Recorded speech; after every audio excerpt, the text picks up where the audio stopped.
Hi అండి, అందరికీ నమస్తే. Welcome back to my channel. అమ్మ అయితే మంచిగా అయితే పూర్ణాలు అయితే ప్రిపేర్ చేసేసింది. మా మున్నగాడికి చాలా ఇష్టం అమ్మ చేసే పూర్ణాలు. ఇక రాంగులోనే ఏడుస్తాడనమాట పూర్ణాలు కావాలి అనేసి.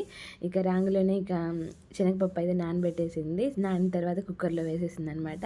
మంచిగా మెత్తగా ఉడికిన తర్వాత వాటర్ ఏమీ లేకుండా చూసుకోవాలి. దాంట్లోకి యాలకులు, బెల్లం యాడ్ చేసి మిక్సీ అయితే పట్టేస్తుంది. బెల్లం కొంచెం తక్కువే యాడ్ చేసింది అనమాట. సో మా మున్నగాడికి కొంచెం జలుబు ఉంది, అందుకని తక్కువే యాడ్ చేసేసింది.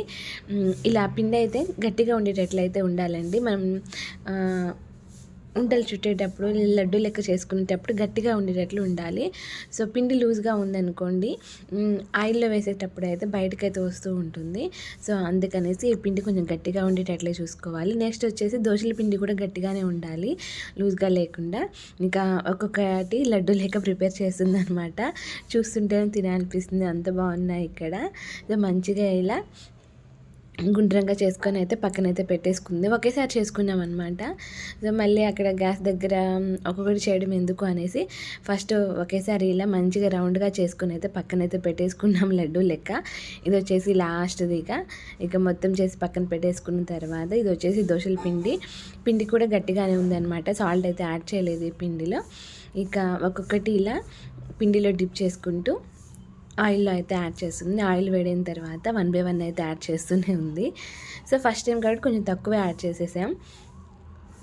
ఒక 4-5 అలా యాడ్ చేసుకున్న తర్వాత కొంచెం ఫ్రై అయిన తర్వాత ఒకవైపు నుంచి ఇంకోవైపు టర్న్ చేసుకుంటూ ఉండాలి. సో ఫస్ట్ టైం కదిలిస్తే ఏంటంటే పిండి బయటకు వస్తూ ఉంటుంది. కొంచెం లైట్గా వేగిన తర్వాత ఒకవైపు నుంచి ఇంకొక వైపు ఇలా టర్న్ చేసుకుంటూ ఉండాలి. సో ఇలా మంచిగా వేగిన తర్వాత ఇక తీసేస్తున్నాం. చూడండి ఎంత బాగా అయితే వచ్చేసాయో. సో నాకు కూడా 9th month రన్నింగ్ కదా, ఇక నేను కూడా తిన్నట్టు ఉంటుంది అనేసి అమ్మ ఏదో ఒకటి ప్రిపేర్ చేస్తూనే ఉంది వచ్చిన కాడ నుంచి. మళ్ళీ ఇది వచ్చేసి సెకండ్ టైం మళ్ళీ ఇంకొకసారి అయితే 1 by 1 అయితే యాడ్ చేస్తుంది. పిండి కూడా గట్టిగానే ఉండాలండి, పిండి గట్టిగానే ఉండాలి. నెక్స్ట్ వచ్చేసి శనగపప్పుతో చేసిన పిండి కూడా, అది కూడా గట్టిగా ఉంటేనే లడ్డు అనేది బయటికి రాకుండా ఉంటుంది. సో ఇలా 1 by 1 అయితే చేసుకుంటూ ఉన్నాము. ఇది వచ్చేసి సెకండ్ టైం చేసినప్పుడు మంచిగా ఇలా ఫ్రై అయిన తర్వాత ఇక తీసి వేరే గిన్నెలోకి అయితే తీసుకుంటుంది.